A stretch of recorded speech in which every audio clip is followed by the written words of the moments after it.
Good morning po mga bayan. Welcome sa ating panibagong update. Rito po sa Alaminos, San Pablo Bypass Road, bandang yung intersection dyan mga bayan.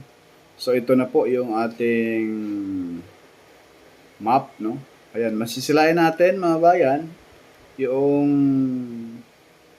kalsada dyan sa baba. Yung bandang taas banda, ayan na po yung SLEX TR4 at yung kanto nitong Alaminos San Pablo Bypass Road. Ito po mga bayan, masisilayan natin yan dyan. No? Yung malapad na daan na yan, yung nag-crossing na yan, ayan, lagyan natin ng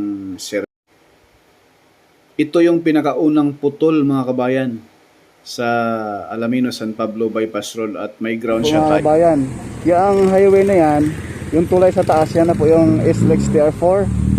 No, yung mga sasakyan na yan galing ay galing po yan ng San Pablo at Alaminos. Diyan sa area na yan. Ito naman po yung bypass road, no? Galing din po doon sa Alaminos San Pablo Bypass Road. Ito na 'yon. Ito 'yon mga kabayan. So yan, yung bypass road na yan tatawid yan dito. Na kung saan yung lupa diyan ay hindi pa magalaw-galaw, no? Putol pa rin diyan. Pero may daan na po, yan, no? Yung daan na yan, pasok na po yan doon. So ito naman po yung papuntang Lipa, Batangas, diretso. Ayan, napakalapad na rin po yan mga bayan, parang expressway, no? Tigtatluhan na po yan dyan. Kaya ngayon dito tayo dadaan sa mismong bypass road, Alaminos San Pablo Bypass Road. Pupuntahan natin dyan sa unahan mga bayan. At yung tulay doon sa unahan pinaayos, no? Ayan na po mga bayan. Yung malaking kalsada na yan, yung may tulay dalawa, yung alignment na yan, yan na po yung SLEX TR4. So ito, yung intersection na ito, dito po yung unang putol.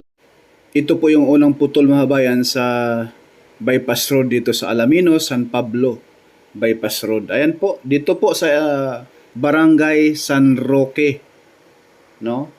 Ayan. At may ground shot din po tayo mga bayan, ipakita ko po sa inyo. Yung bypass road mga bayan, na kung saan ito po yun. Yan, yung ang kanto. Pasok ka rito. Ang akala mo ay putol yung bypass road. Ito yung karugtong, oh. Ayan, oh. San Roque. Yan.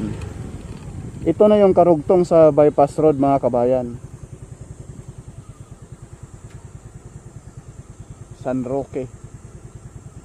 Barangay San Roque po. So dito tayo dadaan sa bypass road na ito.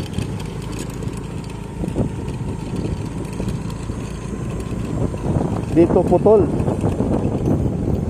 Posible sa lupa, sa hindi pa magalaw, hindi pa magkasundo sa may-ari ng lupa rito. Kaya yun, hindi pa kung sana ay aksyonan Pangulong Marcos at ng DPWH. Itong bypass road na ito ay napakalaking tulong ito once na ito ay tapos. Ayan, yan na po yung karugtong mga kabayan. Diretso tayo doon. Yan na nga po yung putol mga bayan, no? May ground shot na rin po tayo. So ngayon mga bayan, mula rito doon sa unahan ay pagkalampas din sa putol na yan mga bayan, sa baba natin, posibleng hindi pa magkaunawaan sa gobyerno at mga private na may-ari ng lupa dyan, kaya hindi pa magalaw-galaw. Pero pagkalampas dyan mga bayan, tuloy-tuloy naman. And pagkalampas ng mga ilang kilometro, may pangalawang putol. Ayan dyan sa area na yan mga bayan. At yung malapad na daan sa taas, yan na po yung SLEX TR4. Ito po sa may Barangay San Miguel Road. Na kung saan dito mga bayan, ayan o, halos magdalawang kilometro rito mga bayan. Putol rin po rito. Pero area na ito mga bayan, pag bandang kanan, mayroon na siyang improvement, no? May mga drone shot tayo dyan last update natin na may tinatambak na ng lupa. Papunta rito sa San Miguel Road. Ayan. Doon sa taas, ipakita ko po sa inyo. Yan na po yung, ito po mga kabayan, yung circula natin. Yan nilagyan natin ng bilog. Yan na po yung San Pablo interchange sa SLEX. Itong nilagyan natin ng bilog mga bayan, yung putol na ito, Barangay San Miguel. Mula rito hanggang dyan sa taas, yung, ayan, putol na ito. Mga, ano to mga bayan, medyo malayo-layo rin po. May mga drone shot na rin po tayo diyan, no? Ayan po yung San Miguel Road. Itong San Miguel Road, paakyat sa taas mga bayan, ang mula rito, mga 2 kilometro o 3. Yan na po yung San Pablo interchange ng SLEX TR4. No? At diretsuhin natin to. Ito na po yung Barangay Soledad, mga kabayan. Ito. At patawid sa mismong SLEX TR4. Dito sa areang ito, ito yung pangatlong putol sana. Kaso, mga kabayan, ayan po, masisilayan natin yung ilog na yan. May malaking improvement na po. Ayan o. Tuloy-tuloy yung trabaho dyan, mga kabayan.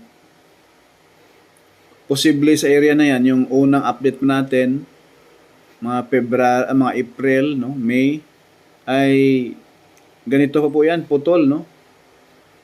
Ayan, kagaya rito sa Barangay San Miguel. Kagaya nito, naputol pa rin. Pero ito yung pinakamahaba, almost 2 kilometers po yan. Dito sa area ito, ayan, patawid na po. Dito sa SLEX TR4, na kung saan magkakaroon rito ng tulay.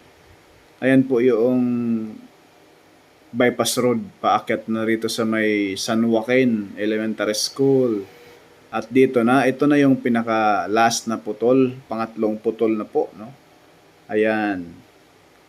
Bandang kaliwa, yung kulay puti na yun mga bayan, yan na po ang pinakadulo ng Alaminos San Pablo Bypass Road. At ito na yung Maharlika Highway. Ayan mga bayan sa baba natin. Masisilayan na po natin rito mga bayan yung Maharlika Highway. Ayan po. Yung papunta rito sa may, ito na yung Barangay San Vicente. Kung nilagyan natin ng araw mga bayan, yan na po yung alignment ng Maharlika Highway. Ayan. Sa may Barangay San Vicente. At dyan sa bandang kaliwa, yan na po yung bypass road. Mga wala pang 1 kilometro yan mga kabayan. Posible mga lupa na ito rito ay hindi pa bayad, no? O hindi pa magkasundo dyan sa presyuhan, sa gobyerno. Ayan po. Wala namang gaanong bahay dyan mga kabayan sa baba natin, no? Ayan na po yung bandang baba natin, kaliwa. Yan na po yung dulo ng bypass road. Napakalapad yan mga bayan, parang expressway. 2x2 lane, tsaka may bike lane, may pedestrian lane. Dito sa baba mga kabayan, mula sa may Barangay San Vicente, yan na po yung papuntang Chaong. At yung paakyat sa taas, yan na po yung papuntang San Pablo proper, no? At itong kaliwa, yan na po yung bypass road, yung putol. Ito na po yung pangatlong putol mga bayan. Dito sa area ng Barangay San Vicente, San Pablo City, Laguna, no? Wala nang 1 kilometro mga bayan. Dugtong na po 'yan diyan mismo sa Maharlika Highway. Yan na po yung nilagyan natin ng araw mga kabayan. Yan na po yung Maharlika Highway, oh. Natabunan lang ng mga punong kahoy diyan. Napakalapit na po. Sana po maaksyonan po ito ng DPWH at ng Pangulo.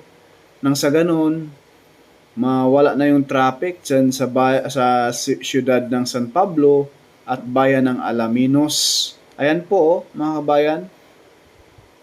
Yan.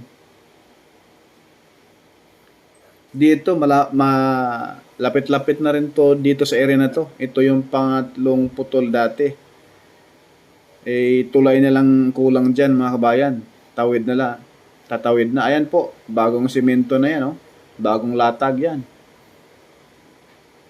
Kahit pa paano, may improvement rito sa area. Papuntang Barangay Solinad, mga kabayan. Ayan po, oh.